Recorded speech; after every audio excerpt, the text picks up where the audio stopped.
Hello friends, आज अपन class 11 का lesson उसके आगे से। तो देखिए क्या चल रहा था कि दो सदस्यों को जोड़ने की विधि चल रही थी। तो हमने सबसे पहले बताया था आपको सदिश योग की त्रिभुज विधि, फिर सदिश योग की समांतर चतुर्भुज विधि। पहला था सदिश योग की त्रिभुज विधि, ठीक है। फिर बताया था दूसरा क्या, सदिश योग की समांतर चतुर्भुज विधि। तो आपको दो चीजें बताई थी सदिश विश्लेषण में, हमने आपको दो चीजें बताई थी। सबसे पहले बताया था सदिश योग की त्रिभुज विधि, तो इसमें दो कंडीशन बताए थे। नंबर एक बताया था आपको ज्यामितीय विधि, और फिर बताया था आपको गणितीय विधि, ठीक है। इसमें भी सदिश योग की समांतर चतुर्भुज विधि में दो चीजें बताई थी। नंबर एक ज्यामितीय विधि, नंबर दो गणितीय विधि। तो गणितीय विधि में सदिश योग की त्रिभुज विधि, दो वेक्टरों को जोड़ेंगे त्रिभुज विधि द्वारा, तो उसका फार्मूला आएगा परिणामी का r बराबर under root A square plus B square plus 2ab cos theta. ये था। तो दो सदिशों के जोड़ने की जो विधि थी उसके परिणामी वेक्टर निकालने का फार्मूला था, परिणामी निकालने का फार्मूला था r बराबर under root A square plus B square plus 2ab cos theta. इसी प्रकार से सदिश योग की समांतर चतुर्भुज विधि में भी आया था अंडर रूट r बराबर under root A square plus B square plus 2ab cos theta, ठीक है। थीटा था ए वेक्टर और बी वेक्टर के बीच बनने वाला कोण। तो हम क्या कहेंगे कि ये r है परिणामी, ठीक है, और ए है ए वेक्टर पहला परिणामी पहले वेक्टर का, ये दूसरे वेक्टर का परिणामी है। तो हम फार्मूले को क्या करते हैं और आगे बढ़ाते हैं।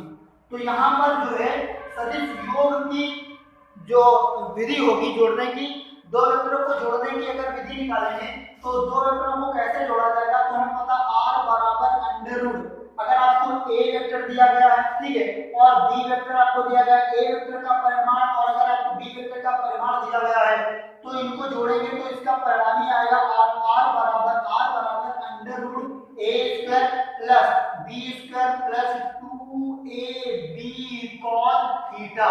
जहां थीटा है a और b वेक्टर के बीच बनने वाला कोण, तो r बराबर under root a square plus b square plus 2ab cos theta. ये है दो सदिशों को जोड़ने का फार्मूला। ये है दो सदिशों को जोड़ने का क्या होगा, फार्मूला होगा। इस बात को याद रखेंगे। अब इसमें क्या होगी, विभिन्न स्थितियां होगी। इसमें क्या होगी, विभिन्न स्थितियां। तो हमें क्या पता है, दो वेक्टरों को जोड़ने के लिए किसका यूज करेंगे, r बराबर under root a square plus b square plus 2ab cos theta. ये है दो वेक्टरों को जोड़ने की विधि। तो हम क्या करेंगे, सबसे पहले क्या होगा, सबसे पहले देखिए विभिन्न स्थितियां पढ़ेंगे। तो हम कैसे जोड़ेंगे वेक्टरों को, इसमें पढ़ेंगे विभिन्न स्थितियां। विभिन्न स्थितियां, नंबर एक स्थिति होगी क्या, नंबर एक होगी जब दोनों सदिश ए वेक्टर बी वेक्टर एक ही दिशा में हो। जब दोनों सदिश ए वेक्टर तथा बी वेक्टर एक ही दिशा में हो। तो पहली कंडीशन क्या है, जब दोनों सदिश मतलब ए वेक्टर भी आपको यहाँ पर दिया गया है ए वेक्टर, ठीक है, और यहाँ पर दिया गया है बी वेक्टर। जब ए वेक्टर और बी वेक्टर दोनों क्या है, एक ही दिशा में हो, तब क्या होगा, तब इसका परिणामी कैसे निकालेंगे। जब दोनों सदिश ए वेक्टर तथा बी वेक्टर एक ही डायरेक्शन में हो, जरूरी नहीं ऐसे बनाओ ऐसा भी बनाओ बी वेक्टर। तो जब ए वेक्टर और बी वेक्टर जब दो सदिश एक ही डायरेक्शन में होते हैं, तो उनके बीच मतलब जो परिणामी होगा वो कैसे निकालेंगे, फार्मूला। देखिए अगर ए वेक्टर और बी वेक्टर दोनों एक ही दिशा में हैं, तो थीटा का मान कितना हो जाएगा, 0 हो जाएगा। अगर ए वेक्टर इधर जा रहा है, बी वेक्टर भी उधर जा रहा है, तो ए वेक्टर और बी वेक्टर के बीच बनने वाला कोण कितना होगा, 0 होगा। जब यहां पर लिखेंगे जब दोनों सदिश ए वेक्टर तथा बी वेक्टर एक ही दिशा में होते हैं, तो उन दोनों वेक्टरों के बीच बनने वाला कोण 0 होता है, अर्थात थीटा बराबर कितना होगा, 0। जब थीटा बराबर 0 होगा तो इसका परिणामी r बराबर अंडर रूट क्या निकालेंगे, a square plus b square plus 2ab cos theta. Theta की जगह पर 2 0, क्यों, क्योंकि ए वेक्टर और बी वेक्टर जब एक ही दिशा में है, एक ही उनकी डायरेक्शन है, तो उनके बीच बनने वाला कोण थीटा बराबर 0 हो जाएगा। r बराबर अंडर रूट क्या हो जाएगा a square plus b square plus 2ab और cos थीटा cos 0 का मान कितना हो जाएगा, यहाँ पर हो जाएगा cos कितना होगा 0, और चूंकि cos 0 बराबर 1 होता है अर्थात r बराबर, तो इसकी गुणा 1 से हो ये 1 हो जाएगा, तो r बराबर under root a square plus b square plus 2ab cos 0 का मान 1 गुणा करो कितना होगा r बराबर under root a square plus b square plus 2ab, तो a square plus b square plus 2ab ये हो जाएगा इसका। तो यहाँ पर बात हो जाएगी, ठीक है। तो जब दोनों सदिश a वेक्टर तथा b वेक्टर एक ही दिशा में होंगे तो क्या कंडीशन होगी, तो जब दो सदिश a वेक्टर और b वेक्टर एक ही डायरेक्शन में होंगे तो a वेक्टर और b वेक्टर के बीच बनने वाला एंगल 0 हो जाएगा, क्योंकि अगर हम इसको जोड़ेंगे a वेक्टर के बराबर से b वेक्टर का कुछ अगर जोड़ेंगे तो इन दोनों के बीच, जैसे अगर हमने बना दिया a वेक्टर, इसमें हमने a वेक्टर में जोड़ दिया b वेक्टर को, तो जब a वेक्टर और b वेक्टर को जोड़ेंगे एक में तो इन दोनों वेक्टरों के बीच बनने वाला कोण 0 हो जाएगा। जब a वेक्टर और b वेक्टर के बीच कोण 0 हो जाएगा तो थीटा का मान 0 हो जाएगा, और जब cos थीटा की जगह पर जैसे ही आप 0 रखोगे तो cos 0 का मान 1 हो जाएगा। तो हमें पता है कि जब दो वेक्टरों को जोड़ा जाता है तो उनके बीच जो परिणामी वेक्टर होता है उसको ज्ञात करने का फार्मूला होता है r बराबर under root a square plus b square plus 2ab cos theta. जो थीटा होता है वो a वेक्टर और b वेक्टर के बीच बनने वाला एंगल होता है, a वेक्टर और b वेक्टर के बीच बनने वाला कोण होता है जो थीटा होता है। तो r बराबर under root a square plus b square plus 2ab, जहां a होता है a वेक्टर, b होता है b वेक्टर, और a होता है a वेक्टर का परिमाण, b होता है b वेक्टर का परिमाण, तो यहाँ पर हो जाएगा under root a square plus b square plus 2ab cos theta. क्योंकि हमें पता है कि जब दोनों सदिश a वेक्टर और b वेक्टर एक ही दिशा में होंगे तो इनके बीच बनने वाला कोण 0 हो जाएगा, और जब थीटा का मान 0 हो जाएगा तो इस थीटा की जगह पर 0 रख देंगे, और हमें क्या पता है कि cos 0 का मान 1 हो जाएगा। तो r बराबर under root a square b square plus 2ab cos 0, क्योंकि थीटा की जगह पर 0, क्योंकि दोनों वेक्टर समांतर है। अच्छा, अब cos 0 का मान होता है 1 और sin 0 का मान 0 होता है, तो cos 0 का मान हो जाएगा 1। जब cos 0 का मान 1 हो जाएगा तो यहाँ पर cos 0 की जगह पर 1 रख देंगे, ठीक है। तो r बराबर under root a square plus b square plus 2ab into 1। जब 2ab गुणा 1 से करोगे तो मान तो 2ab ही आएगा, जैसे अगर 9 की गुणा 1 से करोगे तो 9 कम 9, अगर 5000 की भी गुणा अगर आप 1 से कर दे तब भी कितना आ जाएगा 5000 आएगा। तो 2ab की गुणा जब आप 1 से करोगे तो मान कितना आएगा 2ab आएगा। तो ये हो जाएगा r बराबर under root a square plus b square plus 2ab, और cos 0 का मान 1 हो जाएगा, ठीक। ये आया फार्मूला। हमें क्या पता होता है कि a प्लस b का होल स्क्वायर, तो एक फार्मूला होता है a प्लस b का होल स्क्वायर, तो ये होता है a square plus b square plus 2ab। तो ये आप देख रहे होंगे कि a square plus b square plus 2ab ये होता है a प्लस b का whole square. a plus b का होल स्क्वायर बराबर a square plus b square plus 2ab। जहां पर आपको दिखाई पड़ रहा है a square plus b square plus 2ab, वहां पर आप लिख सकते हैं a प्लस b का होल स्क्वायर। तो ये हो जाएगा r बराबर under root a square plus b square plus 2ab की जगह पर आप लिख सकते हैं a प्लस b का होल स्क्वायर, ठीक है। तो a प्लस b का होल स्क्वायर बराबर a square plus b square plus 2ab। अच्छा, इस पर अंडर रूट चढ़ा है, इस पर है गुणे में वर्ग यानी घात चढ़ी है, तो अंडर रूट और घात को दोनों साथ में ही खत्म हो जाएंगे, अंडर रूट हट जाएगा घात बढ़ जाएगी, अर्थात r बराबर हो जाएगा a प्लस b।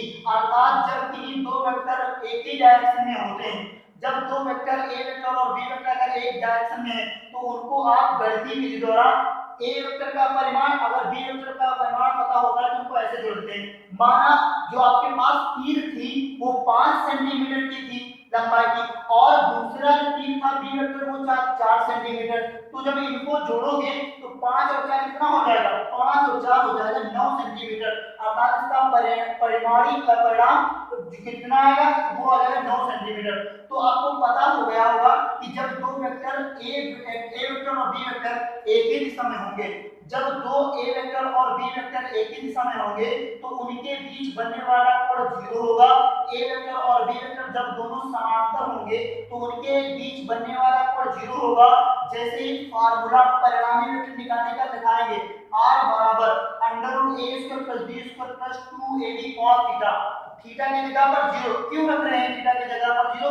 क्योंकि दोनों परिणामी वेक्टर जो हैं वो एक दूसरे के समांतर हैं, और जब दो समांतर सदिश एक दूसरे के समांतर होते हैं यानी एक दूसरे की ओर होते हैं, यानी कि एक ही डायरेक्शन में होते हैं, तो उनके बीच बनने वाला एंगल 0 होता है। तो थीटा अगर 0 है तो cos 0 का मान 1 हो जाएगा।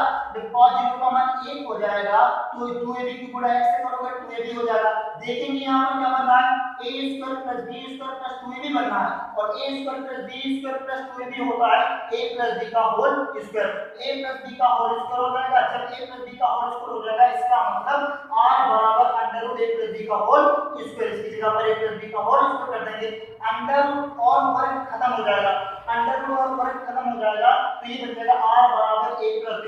अर्थात जब दो सदिश a वेक्टर और b वेक्टर एक दूसरे के समांतर में होते हैं तो उनका परिणामी r बराबर a + b होता है। आसानी से जुड़ जाता है r बराबर a + b। तो ये था किसी भी दो वेक्टरों को जोड़ने का परिणामी सदिश का फार्मूला, r बराबर a² + b²+2ab। ठीक है, इसके बाद क्या होगा, इसके बाद जब दो सदिश a वेक्टर और b वेक्टर, इसके बाद क्या होगा, जब दो सदिश a वेक्टर और b वेक्टर एक दूसरे के लंबवत में हो, जब दो सदिश a वेक्टर और b वेक्टर, अगला दूसरा कंडीशन क्या होगी, जब दो वेक्टर a वेक्टर और b वेक्टर एक दूसरे के लंबवत में हो। तो जब दो वेक्टर a वेक्टर और b वेक्टर एक दूसरे के क्या हो, लंबवत में हो, तो क्या होगा, जब a वेक्टर और b वेक्टर एक दूसरे के क्या हो, लंबवत में हो।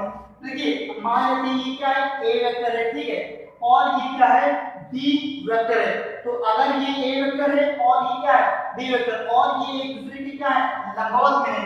लंबवत का मतलब थीटा बराबर 90 डिग्री, लंबवत का मतलब थीटा बराबर 90 डिग्री। तो जब दो वेक्टर a वेक्टर और b वेक्टर एक दूसरे के लंबवत में हो तो a वेक्टर आपने बनाया और यहाँ पर b वेक्टर बनाया, तो a वेक्टर और b वेक्टर एक दूसरे के क्या है, लंबवत में हो। तो जब लंबवत में एक वेक्टर और b वेक्टर एक दूसरे के होंगे तो थीटा का मान हो जाएगा 90 डिग्री। तब इसका परिणाम क्या होगा, तो r बराबर √ क्या होता है, a² + b² + 2ab cos theta. तो यहाँ पर r बराबर √a² + b² + 2ab cos theta हो जाएगा, जहां थीटा बराबर कितना है, 90 डिग्री। क्यों, क्योंकि a वेक्टर और b वेक्टर एक दूसरे के क्या है, लंबवत में हो। तो a वेक्टर और b वेक्टर अगर एक दूसरे के लंबवत में होंगे तो थीटा बराबर 90 डिग्री हो जाएगा। तब इसका परिणामी निकालने का फार्मूला लिखेंगे, r बराबर √a² + b² + 2ab cos theta. तब हो जाएगा r बराबर √ रखो थीटा का मान लंबवत है तो a² + b² + 2ab cos 90। तो cos 90 डिग्री रखेंगे, क्यों, क्योंकि थीटा का मान 90 डिग्री है, a वेक्टर और b वेक्टर के बीच बनने वाला कोण 90 डिग्री है। तो r बराबर √a² + b² + 2ab cos 90 degree. अच्छा, cos 90 का मान होता क्या है, cos 90 का मान होता है 0 और cos 0 का मान होता है 1। r बराबर √a² + b² + 2ab cos 90 का मान 0। जब 2ab की गुणा 0 से करेंगे तो इसका मान भी कितना आ जाएगा, 0 आ जाएगा। तो ये हो जाएगा a² + में b², और इसका मान क्या हो जाएगा, 0। अर्थात 0 को जोड़ेंगे a² + b² में तो बचेगा a² + b²। अर्थात इसका परिणामी फार्मूला आया r बराबर √a² + में b²। तो आप क्या करेंगे, जब दो वेक्टर एक ही डायरेक्शन में होंगे तो उनके बीच बनने वाला कोण 0 हो जाएगा, और अगर दो वेक्टर एक दूसरे के लंबवत में होंगे, अगर दो वेक्टर a वेक्टर और b वेक्टर एक दूसरे के क्या है, लंबवत में है, तो उन दोनों के बीच बनने वाला कोण 90 डिग्री होगा, और जब कोण 90 डिग्री होगा तो क्या हो जाएगा, r बराबर under root A square plus B square plus 2ab cos theta, theta बराबर 90 डिग्री और cos 90 का मान जब रखोगे तो cos 90 का मान 0 हो जाएगा, अर्थात r बराबर under root A square plus B square plus 2ab into 0। जब 2ab की गुणा 0 से करेंगे तो यहाँ पर 0 हो जाएगा, अर्थात बचेगा r बराबर under root A square plus B square, अर्थात परिणामी हो जाएगा r बराबर under root A square plus B square. ठीक है, अच्छा इसके बाद क्या होगा, इसके बाद जो है वो क्या होगा, इसके बाद जो है अब क्या होगा कि जब दो वेक्टर एक दूसरे के विपरीत हो, जब दो वेक्टर एक दूसरे के क्या हो, विपरीत में हो, तो जब लिखेंगे क्या, जब तीसरी कंडीशन क्या होगी, जब दोनों वेक्टर ए वेक्टर तथा बी वेक्टर एक दूसरे के क्या है, विपरीत हो। तो जब एक दूसरे के विपरीत क्या होंगे, ए वेक्टर इधर है, ठीक है, और इसके जस्ट विपरीत क्या है, बी वेक्टर इधर है, तो ये ए वेक्टर है और ये क्या है, बी वेक्टर। तब ए वेक्टर और बी वेक्टर एक दूसरे के विपरीत होंगे तो इनके बीच बनने वाला कोण होगा 180 डिग्री। देखिए एक जा रहा है, ए वेक्टर इधर जा रहा है, ठीक है, और बी वेक्टर इधर जा रहा है, तो ए वेक्टर इधर है और बी वेक्टर कहाँ है, उसके विपरीत। जो ए वेक्टर से जब बी वेक्टर विपरीत होगा तो कितना एंगल बनाएगा, 180 का बनाएगा। देखिए ए वेक्टर ये है, ठीक है, और इसको अगर विपरीत करेंगे बी वेक्टर इधर, तो ए वेक्टर और बी वेक्टर के बीच कितना एंगल बनेगा, 180 डिग्री बनेगा। तो यहाँ पर थीटा का मान हो जाएगा 180 डिग्री। इसका मतलब परिणामी निकालोगे r बराबर under root A square plus B square plus 2ab cos theta, अर्थात आपको r का मान पता चल गया। होता है परिणामी निकालने का, दो वेक्टर को जोड़ने की विधि, परिणामी निकालने का फॉर्मूला क्या होता है, r बराबर under root A square plus B square plus 2ab cos theta. क्योंकि दोनों वेक्टर विपरीत हैं और अगर दो वेक्टर विपरीत हैं तो इसका मतलब ए वेक्टर और बी वेक्टर के बीच बनने वाला कोण 180 होगा।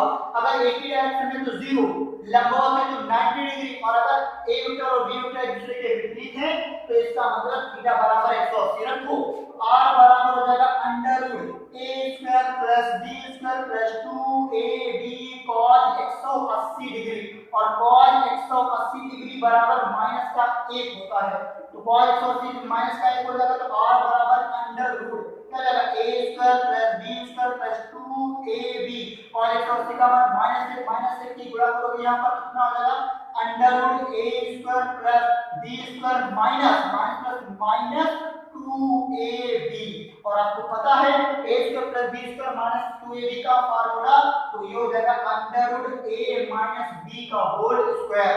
तो r बराबर हो जाएगा a माइनस b, अर्थात ये विपरीत होंगे तो दो वेक्टर क्या हो जाएंगे, घट जाएंगे।